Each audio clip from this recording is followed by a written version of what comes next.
채무자 여러분, 오늘도 고생이 많으십니다. 제가 개인회생 상담을 많이 하니까 항상 이런 질문을 많이 하시거든요. 지금 이런 행동 해도 됩니까? 근데 채무자들이 상황이 비슷하다 보니까 개인회생 신청 전에 물어보시는 질문이 비슷해요. 그래서 제가 몇 가지 중요한 내용을 알려드릴 테니까 개인회생 신청 전에 이런 행동은 주의하는 게 좋다, 여기에 대해서 알려드리겠습니다. 첫 번째는 막판에 대출 바짝 받으면 안 됩니까? 이 질문이죠. 채무자 입장에서는 내일 모레 개인회생을 신청할 건데 분위기 보니까 아직 1,000만원, 2,000만원 대출 더 받을 수 있거든요. 그러니까 요거 바짝 대출 받아가지고 쓰고 그 다음에 개인회생을 신청하면 안 됩니까? 이런 질문이 되겠죠. 일단 법원에서는 청산가치에 반영을 합니다. 이게 무슨 뜻이냐면 채무자 여러분들은 청산가치 이상 변제를 해야 되거든요. 청산가치라 하면 나의 재산하고 유사하다고 생각하시면 되는데, 예를 들어서 여러분이 자동차나 보험 예상 환급금이나 보증금이나 기타 등등 재산이 있잖아요. 예를 들어 어떤 채무자가 1,800만원 정도의 재산이 있었다고 가정을 해봅시다. 이 사람은 변제기간 36개월 동안 1,800 이상 변제를 해야 되니까 1,800 나누기 36개월 하면 한 달에 최소 50만원 이상 변제를 해야 되는구나, 이걸 알 수가 있겠죠. 근데 내가 막판에 대출을 1,800을 더 땡겼어. 그러면 법원 입장에서는 막판에 땡긴 최근 채무는 청산가치에 반영하라, 이렇게 결정을 내릴 가능성이 높거든요. 그러면 1,800 플러스 1,800은 나의 청산가치는 순식간에 3,600만원으로 늘어나는 거죠. 그러면 변제기간 동안 나는 청산가치 3,600 이상 변제를 해야 되니까 3,600 나누기 36개월 하면 얼마입니까? 적어도 한 달에 100만원 이상 변제해야 되니까 결국은 청산가치에 반영한다는 말은 변제금이 올라가는 불이익이 될 수 있다, 그런 말입니다. 근데 대출 받은 게 많아서 청산가치는 왕창 올라가는데 그에 반해서 내 월급이 작아서 한 달에 변제할 수 있는 금액이 작다, 이러면 개인회생 진행이 매우 어려워질 수 있겠죠. 한편 법원에서는 불성실한 채무자로 볼 가능성이 높거든요. 채무자 입장에서는 아니 그거 바짝 땡겨 쓰고 청산가치 반영하면 되는 거 아닙니까? 변제 더 하면 되지, 이렇게 생각을 하시는데 그 문제로 끝나는 게 아니고 법원 입장에서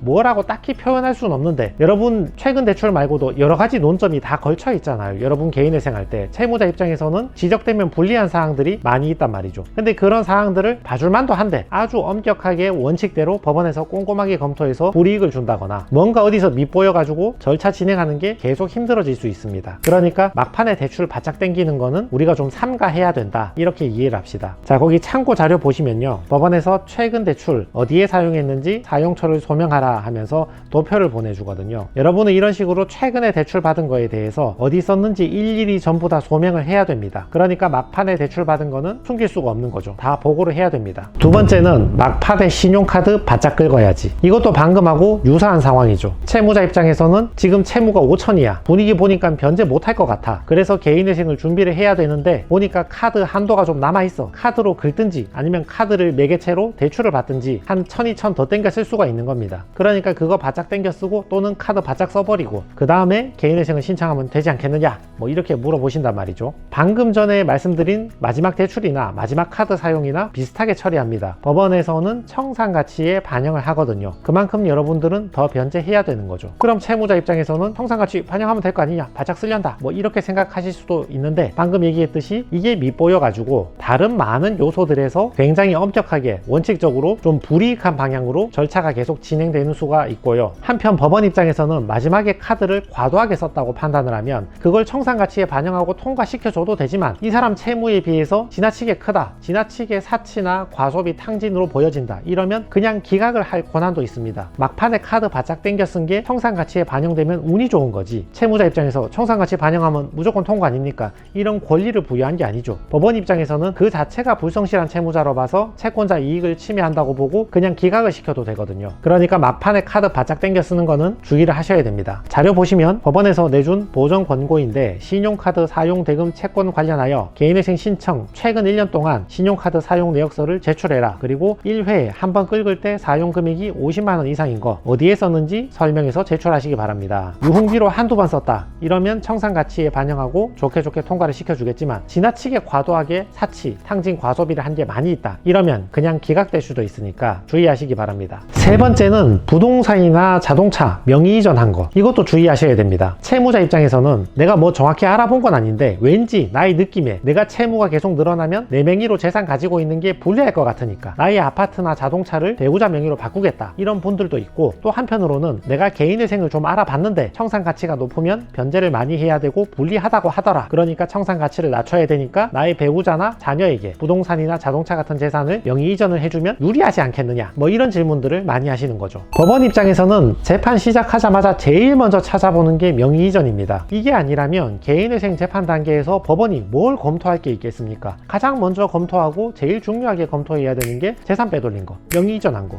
이거 무조건 검토하는 거죠. 내 명의 부동산을 배우자에게 이전한 거, 내 명의 자동차를 아버지나 자식한테 이전한 거, 내 보험이었는데 갑자기 명의 바꾼 거, 내가 가지고 있는 전세금이었는데 전세 명의 바꿔서 보증금을 가족한테 줘버린 거, 또는 내 예금 계좌에 남아있는 돈을 다른 사람 명의에 이체해버린 거, 이런 것들은 법원에서 전부 다 검토를 합니다. 여러분 과거에 부동산세, 자동차세 냈던 내역까지 전부 다 검토를 하니까 안 걸릴 수가 없습니다. 이 문제도 법원에서 발견을 한 경우에는 내 명의 재산을 저 사람한테 이전을 했지만 이전 안 한 거라고 간주하고 나한테 남아있다고 간주하고 청산가치에 반영해가지고 나의 변제금이 올라가는 불이익을 겪을 수도 있고, 또는 재산 이전한 게 과다하다, 이거는 너무 의도적인 악의적인 재산 은닉으로 보인다면 그 자체로서 그냥 기각을 내려버릴 수도 있습니다. 청산가치 반영하겠다 해도 아이 시끄럽다, 듣기 싫다, 그냥 기각이다, 이렇게 될 가능성도 있다는 거죠. 특히 개인회생을 하지 않는다 하더라도 개인회생하고 아무 상관없이 채권자 입장에서는 채무자가 자기의 재산을 은닉했다는 걸 알게 되면 사회행위 취소 소송을 걸어서 그 재산을 다시 돌려놓으라고 소송을 할 수도 있고, 여러분이 개인회생을 하지 않고 개인 파산을 한다 하더라도 재산 명의 이전은 가장 먼저 검토하는 사안이고, 이것 때문에 환수금 처분이 되거나 부인권 소송이 걸리거나 파산 재판이 매우 어려워질 수 있는 문제점을 유발하기도 합니다. 명의 이전은 특히 주의를 하셔야 됩니다. 참고 자료 보시면요, 이분은 법인을 운영하다가 대표자로서 등기를 말소했거든요. 부동산 자동차 명의 이전만 보는 게 아니라 내가 운영하던 법인인데 주주 상황이 변동된 것, 이것까지도 전부 다 검토를 합니다. 사업장도 마찬가지죠. 내가 예전에 영업하던 사업장이 있었다면 보증금이 3천이든 5천이든 있었을 거 아닙니까? 지금 폐업하고 없다 그러면 그 3천 5천 보증금 누구 줬냐? 혹시 무권리로 돈도 받지 않고 가족한테 점포를 그대로 승계해 준 게 아닌가? 또는 돌려받은 돈을 어디에 썼는가? 이런 식으로 점포 명의 이전이나 마지막에 남아있는 예금 누구 줬나? 이런 것들 전부 다 검토합니다. 네 번째는 서류 늦게 제출하는 겁니다. 이거는 개인회생 신청 직전에 신청서 서류 작성할 때도 문제가 되는 거고, 신청한 이후에 보정서류 쓸 때도 문제가 되는 것입니다. 채무자 입장에서는 그렇게 생각할 수 있잖아요. 아니 뭔가 나쁜 생각을 했다는 게 아니라 그냥 막연히 만연히 서류 뭐 좀 늦게 낸다고 뭔 일이 생길까, 법원에서 알아서 기다려 주겠지, 어련히 알아서 잘 기다려 주겠지, 이렇게 생각할 수도 있고, 또 한편으로는 지난달까지는 파이팅 넘치게 어떻게든 내가 채무 탕감 받아야지, 개인회생해서 다시 한번 힘내봐야지 라고 생각했는데 한 달쯤 지나니까 그 고질적인 우울증이나 조울증이나 공황장애 이런 것들이 다시 재발을 해서 이제 와서 뭐 이거 해서 뭐 하겠냐, 뭐 서류 준비해서 뭐 아이 귀찮고 고민하기 싫고 그냥 채무 끌어안고 이대로 살련다, 이런 생각에 서류 준비를 소홀히 하시는 분도 있고, 이유는 다양합니다. 법원 입장에서는 서류를 제출하지 않거나 서류 제출을 지연시키는 것, 재판을 지연시키는 것, 그 자체가 개인회생의 기각 사유로 규정되어 있기도 합니다. 서류 협조 안 하면 그 자체를 이유로 기각할 수도 있고, 근데 법원 입장에서는 서류 하루 이틀 늦었다고 바로 기각시키기는 좀 미안하니까 관대한 선처를 베풀거든요. 조금 늦어도 법원 입장에서는 기다려주면서 재판을 진행해주는 경우도 많긴 한데 대신 안 좋은 인상을 주게 되는 거죠. 채무자가 굉장히 불성실해 보이잖아요. 자기가 아쉬워서 채무 탕감해달라고, 채권자가 당연히 받아야 할 권리를, 그 금전적 권리를 소멸시켜달라고, 감축시켜달라고 자기가 아쉬워서 신청해놓고 서류는 안 가져오고 협조도 안 하고 설명도 안 해주고, 이러면 굉장히 불성실한 채무자로 보일 수가 있겠죠. 14일 내에 서류를 제출하라고 딱 지정을 해줬는데 14일 내에 안 내고 계속 기간을 두고 하는 겁니다. 당장 기각은 안 시켰지만 불성실한 채무자로 보면서 이것저것 트집을 잡는 경우가 많이 있겠죠. 그리고 보정 권고에 대놓고 기재를 하고 경고를 하는 경우도 많습니다. 똑같은 보정 권고를 두 번째 보낸다, 세 번째 보낸다, 이렇게 대놓고 경고성 문구를 적어서 빨리빨리 협조하라고 명시적인 경고를 하기도 합니다. 한편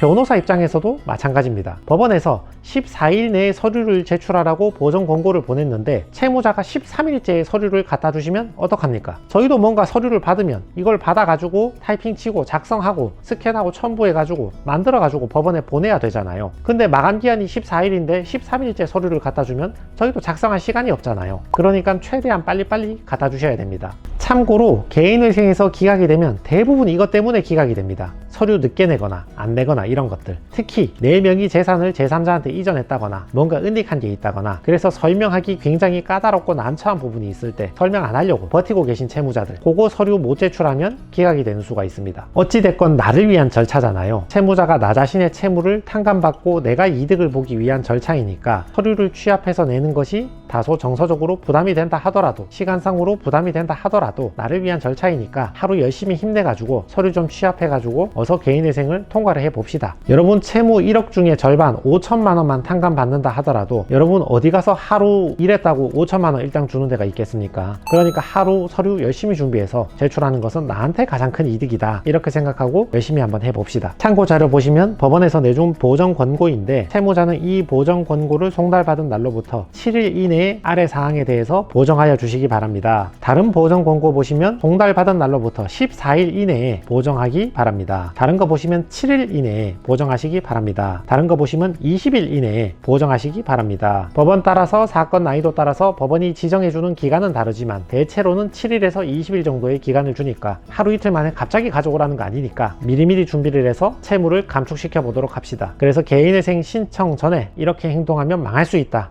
여기에 대해서 알아봤으니까 미리 유념해 주시기 바랍니다.